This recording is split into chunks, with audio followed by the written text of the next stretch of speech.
Hi guys, welcome to our channel. We know being in diabetic and pre-diabetic range and choosing the best foods can be tough. So in this video, we are going to talk about diabetes plate method and what are the foods that you can include. So in this diabetes plate method, you can create perfectly portioned meals with a healthy balance of vegetables, protein and carbohydrates without any counting, calculating, weighing or measuring them. All you need is a plate. To start out, you will need a plate. Now as shown here, imagine two lines drawn on your plate, breaking it up into three sections. Half of your plate should be non-starchy vegetables, 1/4 with lean protein foods, and the last quarter of the plate with carbohydrates. You can top it off with glass of water or another 0-calorie drink. So now let us see what can you have in non-starchy vegetables. Non-starchy vegetables, as the name implies, have very less amount of starch. They are lower in carbohydrate, so they do not increase your blood sugar levels very much. They are also high in vitamins, minerals and fiber, making them an important part of healthy diet. So now here is the list of common non-starchy vegetables: artichoke, asparagus, broccoli, beets, Brussels sprouts, carrots, cauliflower, cucumber, green beans and mushrooms.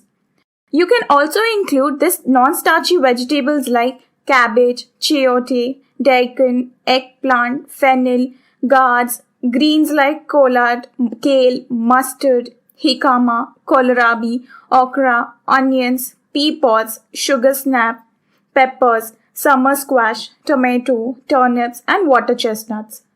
Now talking about the other quarter of your plate is lean proteins. Protein is one of the essential macronutrient. Our body uses protein to build, repair and maintain most of your body's tissues and organs. Proteins are also necessary for immune system function and help some additional physiological processes as well.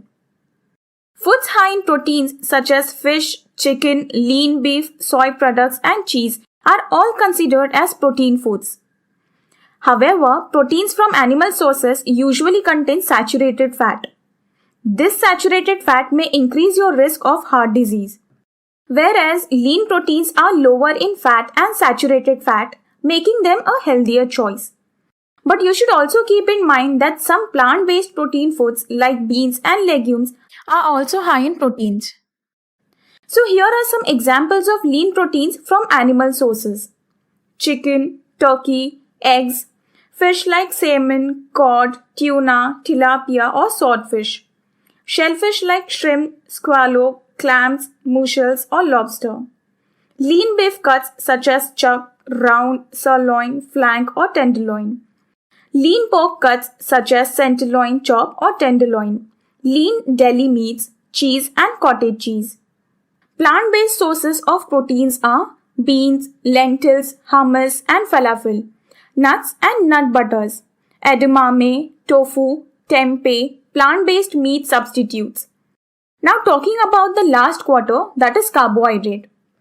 Foods that are higher in carbohydrate include grains, starchy vegetables, beans and legumes, fruit, yogurt and milk. These foods have the greatest effect on blood sugar. So limiting your portion of carbohydrate foods to 1/4 of your plate can help keep blood sugars from rising too high after meals. Now let us see what are some examples of carbohydrate foods.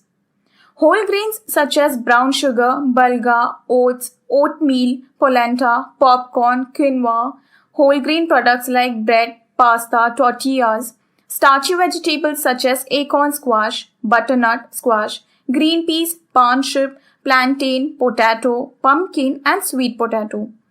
Beans and legumes such as black kidney, pinto and garbanzo beans. Fruits and dry fruit. Dairy products like milk, yogurt and milk substitutes like soy milk. So now everyone's body responds differently to different types of foods and diets. So there is no single magic diet for diabetes.